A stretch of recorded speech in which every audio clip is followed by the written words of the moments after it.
Ladies and gentlemen, the story you're about to hear is true. The names have been changed to protect the innocent. Dragnet.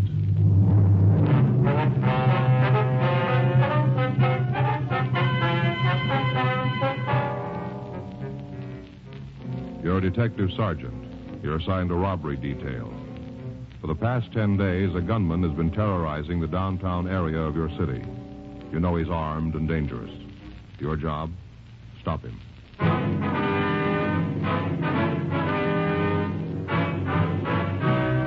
Dragnet, the documented drama of an actual crime. For the next 30 minutes, in cooperation with the Los Angeles Police Department, you will travel step by step on the side of the law through an actual case transcribed from official police files. From beginning to end, from crime to punishment, Dragnet is the story of your police force in action. It was Tuesday, October 5th. It was raining in Los Angeles. We were working the night watch out of robbery detail. My partner's Frank Smith. The boss is Chief of Detective Stad Brown. My name's Friday. I was on my way back from Metropolitan Division. It was 7:56 p.m. when I got to the City Hall. Robbery squad room. Hey, buddy, you didn't have to make a special trip in to bring the tie. Well, I might have forgot it tomorrow and left it in the car again. Here you are. Oh, thanks. Hey, the card's still in the box. You want it? No. Hey, look at this. Real pretty. Go good with my brown suit. Real silk, too, huh? Mm-hmm. That's a pretty clever idea, putting a name on a tie like that. Don't you think? Yeah. Yeah, I used to do the same thing with ink and paper when I was a kid. You know, put a gob of ink on the paper and then fold it over. Mm-hmm. I got some pretty weird-looking pictures. This name business makes a nice, neat tie pattern, don't you think, Joe? Yeah, if you don't mind the switch. On the name, you mean? Yeah. No. Unless you're looking for it, you wouldn't know it said Joe Friday. Here, take a look. See? This is how it's going to be when I'm wearing it. It's kind of hard to see. Yeah, well, as long as you're satisfied, you're the one that's going to wear it. Well, sure. Looks great to me. Of course, if you're going to turn your head sideways and read it, then you can see it says Joe Friday, but I don't think people are going to go to all that trouble. You think so? No, I don't think so. Did you talk Stoner? Yeah, says they'll meet us later. All right, better get going, huh? Yeah. Want to get your coat? It's coming down pretty hard out there. Right. You think it'll keep the suspect inside? I don't know. It isn't going to work for us. Hot shot, I got it.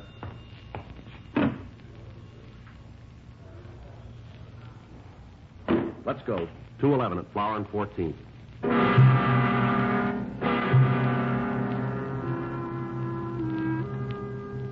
Frank and I left the office and drove out to the address. It was a small neighborhood liquor store. In spite of the heavy rain, a large crowd had already gathered in front of the place. We parked our car and tried to get into the store. Let us through here, folks, please. Now, stop pushing. There's no reason to give you a special pass. Police officer, let us through. Oh, I'm sorry. I didn't know. It's all right. Let us through here. I've been around, seen a lot of tough guys, but there was something wrong with this fellow. It's back there, Joe. Now. You call the ambulance yet? Can't we do something for poor Claude? Don't just let him lay there. You from downtown? That's right. Friday and Smith Central Robbery. Did you answer the call? Me and my partner. Is that him outside? That's right. Did you get a description? It's out. Okay. Ain't anybody going to ask me what happened? Yes, sir. Just a minute, please. Seems all you fellas are interested in is what the guy looked like. Don't nobody want to know what happened? Yes, sir, we do. If you'll wait just a minute, please. No choice. Anything more I can do here? No, not right now. Okay. I'll be outside if you need anything. Right, thanks. All right, sir, you want to tell us? About time. What's that? All this running around and yelling. Wonder you fellas don't catch anybody. Don't slow down long enough for me to tell you what happened. Uh-huh. You want to go ahead? Worst thing I ever saw in my whole life. Most terrible. Yes, sir. Were you alone in the store when the shooting occurred? No. Well, who else was here? Claude, Anita, and me. Claude's the victim, is that Yeah, right? yeah. That's him there. Yes, sir. Don't you think somebody ought to do something for him? Seems like the ambulance ought to be here. Well, he's dead, sir. Claude? That's right. You've got to catch the fellow who done this. Most brutal thing I ever saw. No reason for any of it. That guy was off his rocker. You mentioned somebody named Anita. Is she still here? Yeah, in the back room. She wasn't feeling too good. Almost scared her half to death. Went back there to take an aspirin and lay down, scared. I wonder if we could talk to her. You have to? Yes, sir. Okay. I'll go get her. You just wait here. Anita? Anita? It's me, Hanley. Can you come out? Policeman. They want to talk to you. We don't like to bother you, lady. We'll try to be as brief as possible. It's all right. Would you give us your name? This is Miss Anita Blaine. I'm Hanley Dawson. I don't think you told us your names. This is Frank Smith. My name's Friday. Hello. How you doing, Herb? Is there anything we can get for you, Miss Blaine? No, I'm all right now. All right. Would you tell us what happened? We was back of the counter playing a game of cribbage.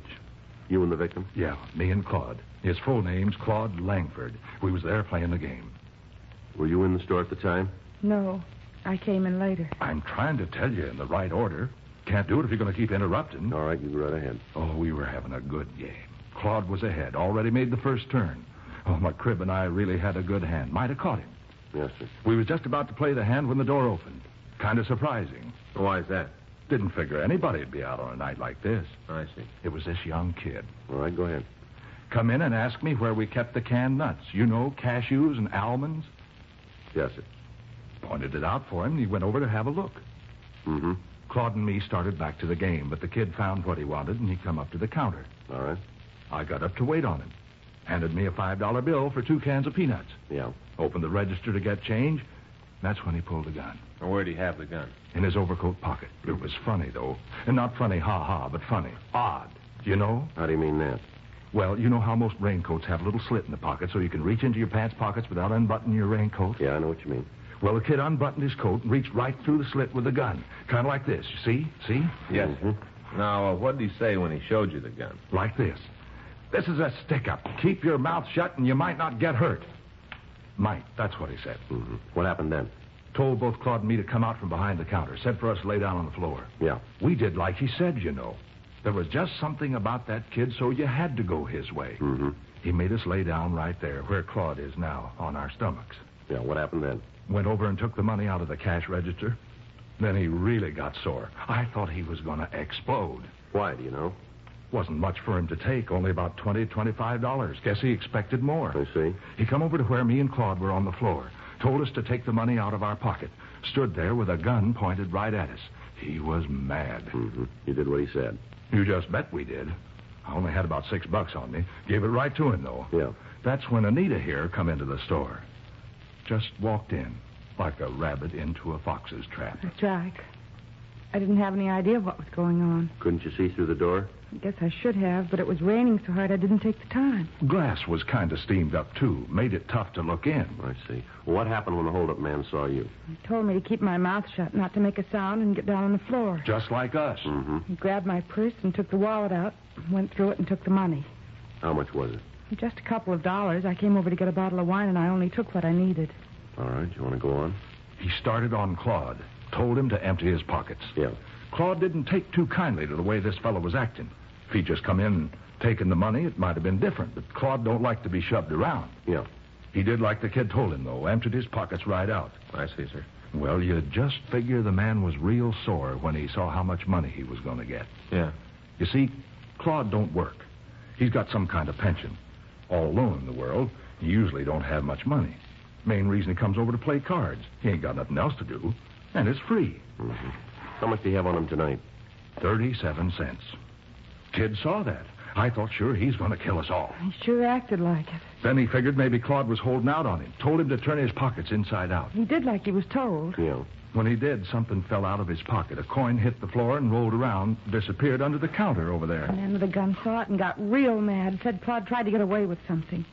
Said for him to go pick up the coin. Claude told him if he wanted it that bad, he could get it himself. Yeah.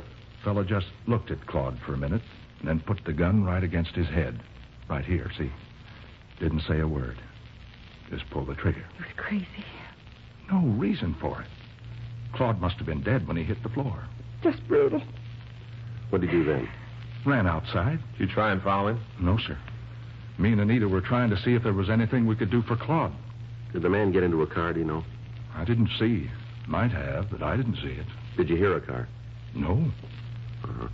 Have you ever seen the man around here before? Not that I remember.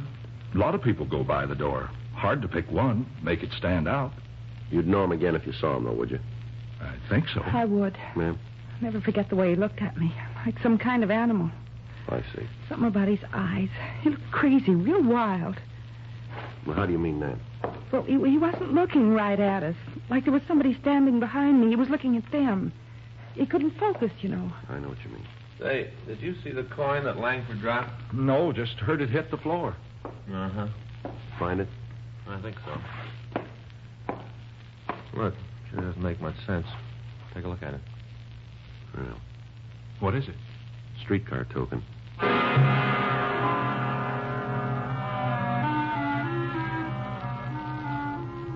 The men from the crime lab arrived and photographed the store. Diagrams were made showing the position of the body, and the premises were checked thoroughly. The victims were taken to the city hall to check the mug book.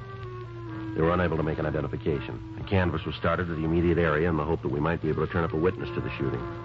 One of the uniformed officers talked to a newsboy who had seen a man run from the liquor store. Frank and I went down to talk to him. Yeah, I saw him. I heard this noise like a backfire, and then this fella come out of the store and started to run down the street. You get a good look at him?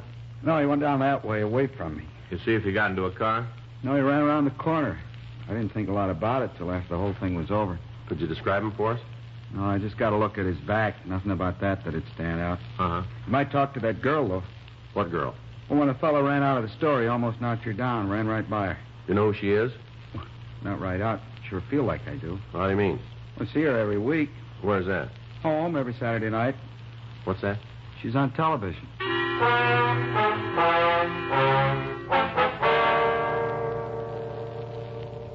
From the witness, we got the time of day of the television show. We contacted the network and obtained the information that the girl's name was Betty Martin. They went on to tell us that she was working in a nightclub in Beverly Hills. Frank and I drove out to see her. She was sitting at a table talking to some people, and we asked the waiter to tell her we'd like to see her. Hello, you want to see me? Yes, ma'am. Would you sit down, please? Thank you. Here, I'll get that chair for you. What can I do for you? We're police officers, Miss Martin. This is Frank Smith. My name's Friday. How do you do? Hello. We understand that you're in the area of 14th and Flower tonight. Is that right? That's right. Why? Well, there was a holdup and shooting down there. It's possible that you might have seen the man who did it. Well, I don't think so. My manager and I went down there to listen to a group that's playing, but as far as I know, I didn't see anybody else. Oh, excuse me. I'll be right back. If you wait until I'm finished, I'll tell you what I can. Well, it's rather important, Miss Martin. We'll wait. Well, so's my job. I'll do one song, and then I'll be back. Right. Thank you. Excuse me.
That's sure a pretty song. Well, thank you very much. It's a new song written by a fellow named Arthur Hamilton. Yeah, it's very nice. Now, what's this about a man I'm supposed to have seen? Well, we told you there was a shooting at 14th and Flower. Uh-huh. Well, one of the people in the neighborhood recognized you, and he tells us that the suspect ran right by you. Is that right? Gee, I don't remember. Just a minute. Oh, no, I remember. Yeah, he ran out of the store, almost knocked me down, didn't even stop to say anything. Did you get a good look at him? Well, he ran into me. Mm-hmm. Can you tell us anything about him? Well, I'm afraid not. I didn't pay any attention. It's something that happens and you don't think about it, you know. Mm-hmm. Yes, ma'am. Would you know the man if you saw him again? I don't think so. The whole thing happened so fast. Mm-hmm. There's nothing about him that you remember. No, unless it was his eyes. Ma'am? Well, his eyes, like he was looking right through you.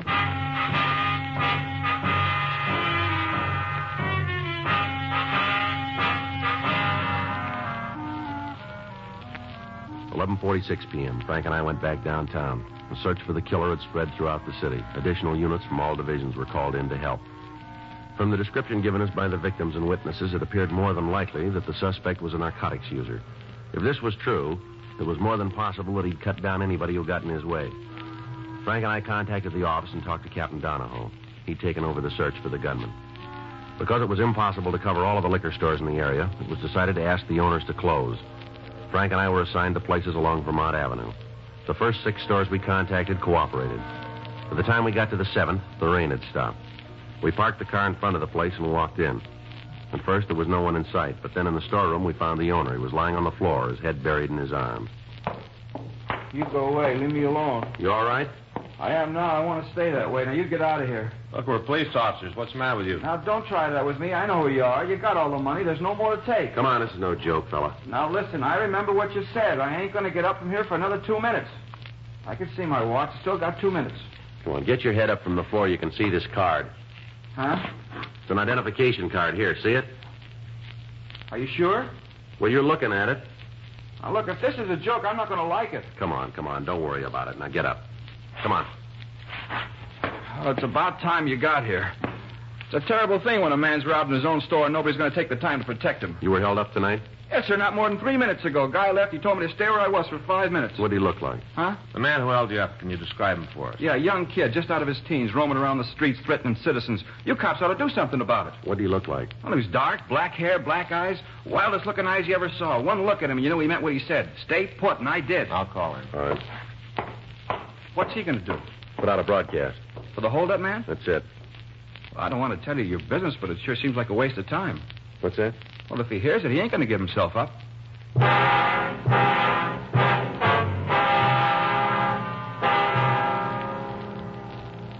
The broadcast was put out to all units. From the description given by the victim, we were sure it was the suspect. All of the cars on the perimeter of the search area were drawn in, and the entire vicinity was surrounded. It took a little over 20 minutes to get the cars into position. Frank talked with Captain Donahoe at the corner of Vermont Avenue and Beverly Boulevard. After the meeting, he came back to the car.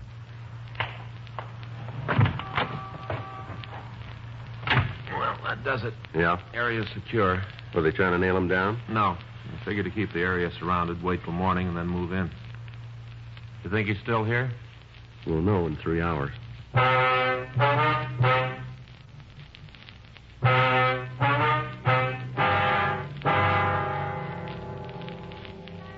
The preliminary search of the neighborhood netted nothing, and the area was secured for the night. The rain kept up.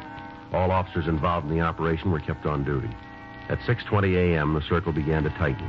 House by house, the space where the killer could be hiding was eliminated. All cars into and out of the area were stopped and searched. 7:15 a.m., the perimeter began to narrow. At 8:46 a.m., a call went out to all units. All units on special detail in the vicinity of Vermont Avenue and Beverly Boulevard regarding the suspect wanted for murder, possible suspect believed to be in the vicinity of Vermont and Catalina Street. Attention all units. Special detail regarding the suspect wanted for murder, possible suspect believed to be in the vicinity of Catalina Street and Vermont Avenue. That's us. Yeah. Be a break if it's him. Right. All units on special detail in the vicinity of Vermont Avenue and Beverly Boulevard regarding the suspect wanted for murder, possible suspect believed to be in the vicinity of Vermont and Catalina Street. Attention all units. Special detail regarding the suspect wanted for murder, Possible suspect believed to be in the vicinity of Catalina Sure Street doesn't make and sense. Vermont Avenue. Why do you kill a man for a streetcar token?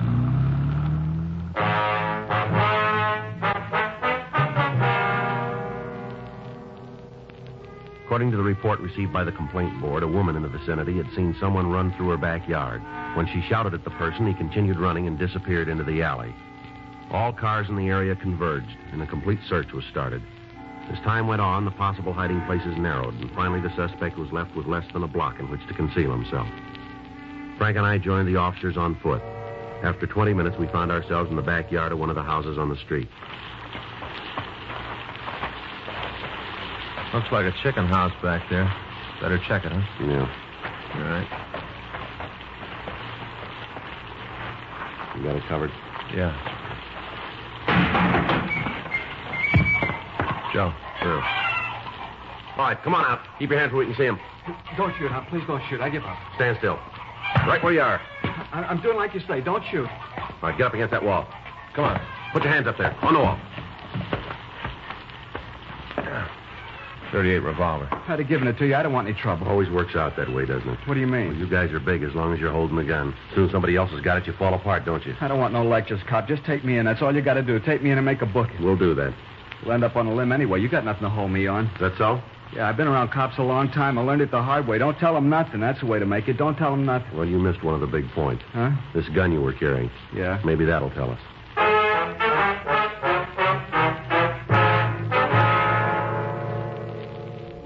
The suspect was taken to the city hall. He was mugged and fingerprinted.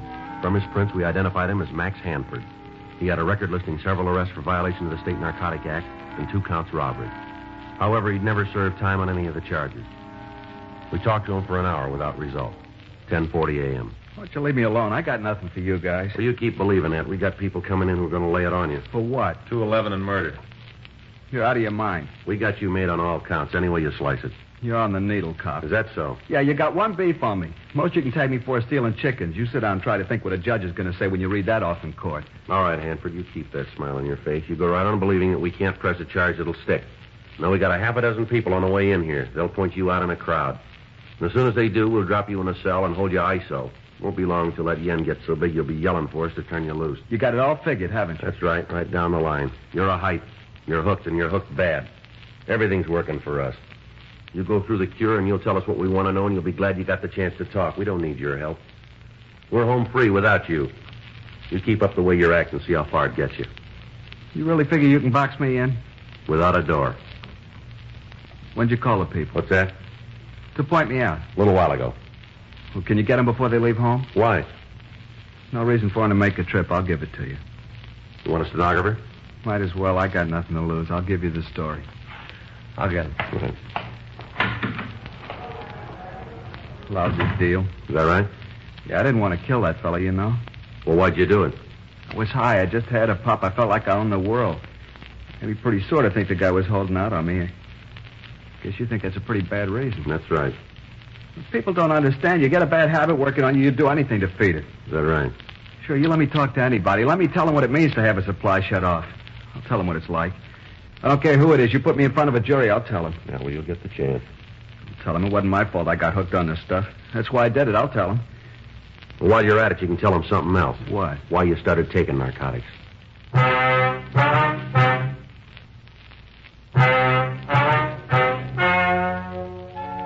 The story you have just heard is true. The names were changed to protect the innocent.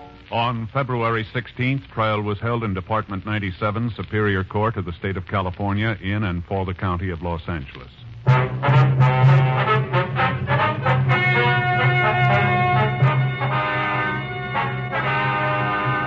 Max Gifford Hanford was tried and convicted of murder in the first degree and received sentence as prescribed by law. Because the jury failed to return a recommendation for clemency, he received the maximum sentence and was put to death in the lethal gas chamber at the State Penitentiary, San Quentin, California.